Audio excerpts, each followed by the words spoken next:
Dynamic collaboration across a number of specialized teams is key to Microsoft running its successful security operation on the global scale. And joining me to share insights about that are Microsoft's General Manager for Cloud and Enterprise Infrastructure Security Services, Pete Bowden, and Assistant General Counsel for the Microsoft Digital Crimes Unit, Richard Boscovich. Gentlemen, thanks for being here. Sure. Thanks, Chris. So you know what we're talking about already here today, and you're the experts, and we're thrilled to have you here. Talk about what Microsoft is doing internally to respond to clearly the evolving threat landscape that we've been discussing so far in the summit. Sure. And the company's making a tremendous number of investments across all types of areas, all the way from consumer awareness and education through security features, security operations, and work across partner groups, industry groups, and computer emergency response teams.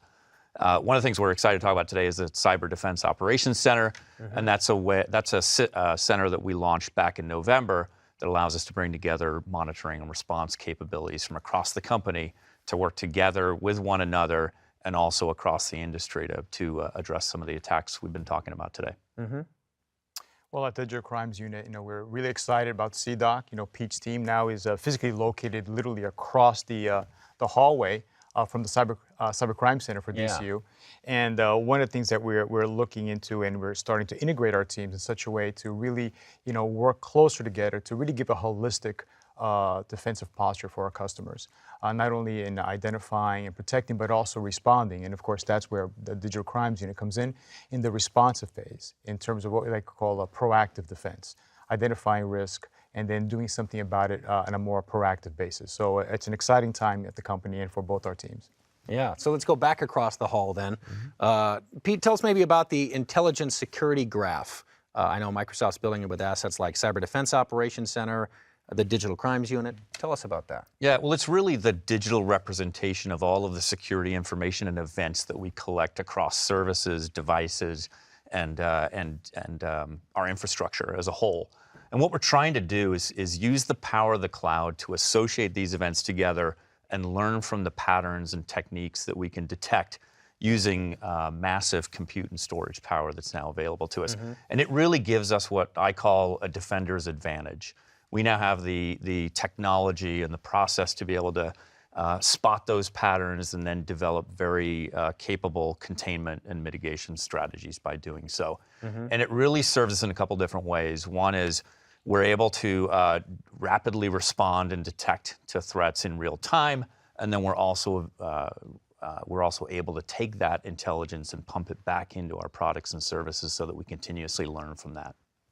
Now, we've talked about, of course, the partnership and the new proximity where you work together. But Pete, maybe you can talk about the key difference between your organization, Cyber Defense Operations Center, and across the hall in the Digital Crimes Unit with Richard. Right. Well, we certainly complement one another in terms of our organization's charter. Yeah. The CDOC is really what you should think of as the central nervous system for security monitoring at the company.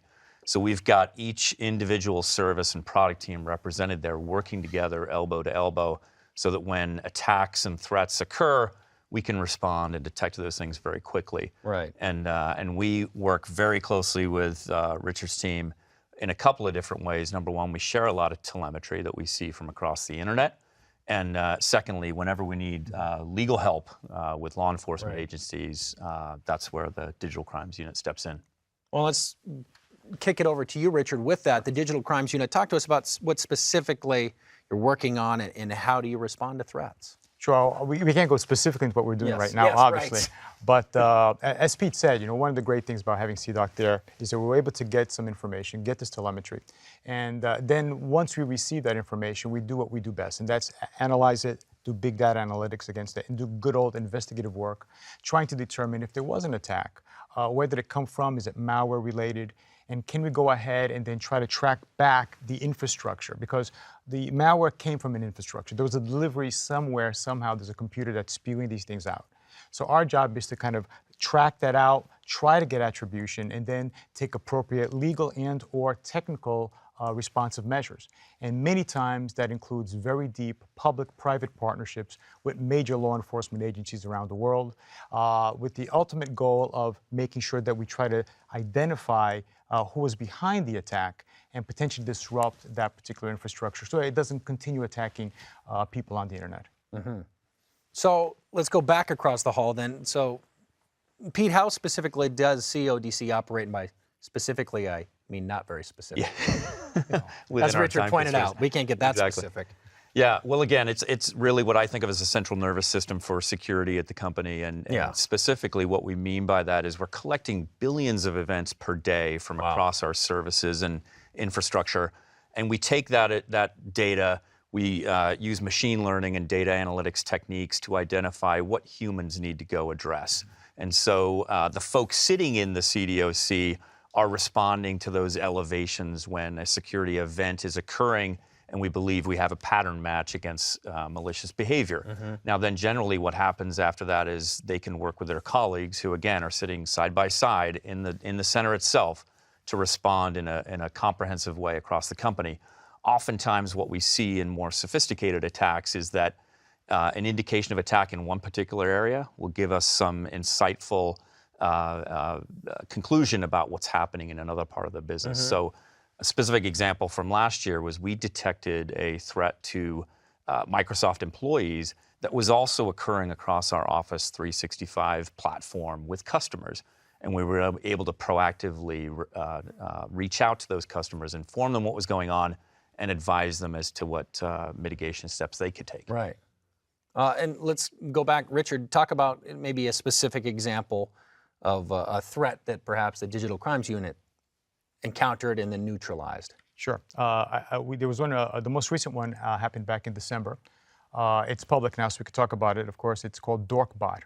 And the unique things about DorkBot is it's a very interesting piece of malware. And what it does basically is it will go out and put out additional malware on computers. It was kind of like a service that was being offered by the cyber criminals, where they would be basically a Trojan downloader. We work very closely not only with private sector partners and others within the company, such as the Microsoft Malware Protection Center, to do reverse engineering on the malware, behavioral analysis. And then we worked very closely with international law enforcement. And the objective was to map out the infrastructure for DorkBot and then take it down or disrupt it to the point where it is either neutralized or disabled, that it will not be continuing to do as much harm as before. We had originally determined or estimated that the number of compromised computers would be anywhere between 2 to 3 million compromised computers. Once we did our civil legal action and in a coordination with law enforcement around the world, there are 23 law enforcement agencies, Interpol, FBI, Europol ZC3, CNCERT, AFP. Everybody had to go at the same time to see servers in the jurisdictions, and we had a legal civil process in the United States. Once that occurred, and we started syncing the information, we determined that the infection base was in excess of 12 million computers around the world. Wow. And it really demonstrates that a coordinated, proactive response in a very close association in a public-private partnership does have a big impact. And we saw the infection rates in terms of through MMPC, our malware protection and antivirus, basically see the infection encounters with DorkBot basically disappear. So it was very effective, very impactful. And that's something that we pride ourselves on, that proactive defense. Now, we, of course, mentioned that you're across the hall and logically you work together, but maybe talk to us more specifically, let's dive a little deeper and explain to us how the Cyber Defense Operations Center and the Digital Crimes Unit actually work together.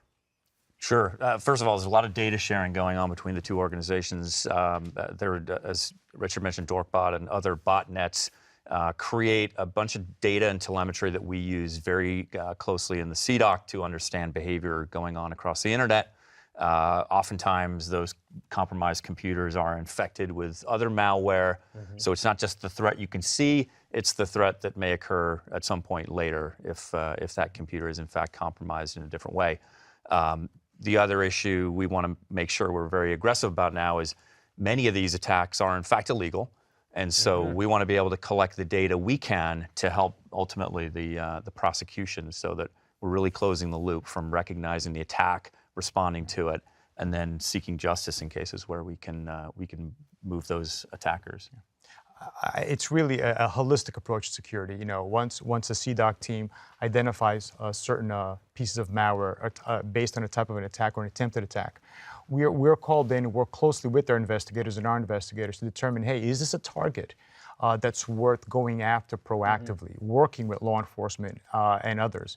And if it is, then we go and do our investigative work, we map out that infrastructure, and ultimately, hopefully, if everything works out just right, we have the same type of result that we had in Dorkbot and in 15 other operations that the DCU has done over the past several years. Wow.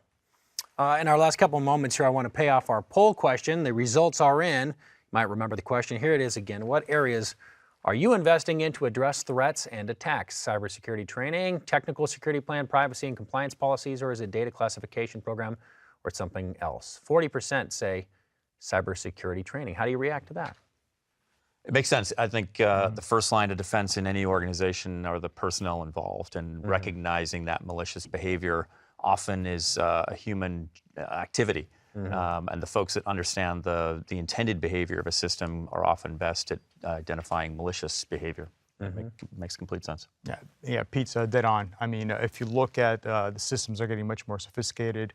You know, we pride ourselves in really making our systems much better than 10, 15, 20 years ago, but there's always a human element. So effective education on the job, understanding what comes in your inbox, what to click and not to click, and if you don't know, just ask. And so I think that that response is actually a very good one. Great. Well, Richard and Pete, thank you so much. Sure. Keep up the great work, will you? Thank you. Thanks, Pat. Thank you.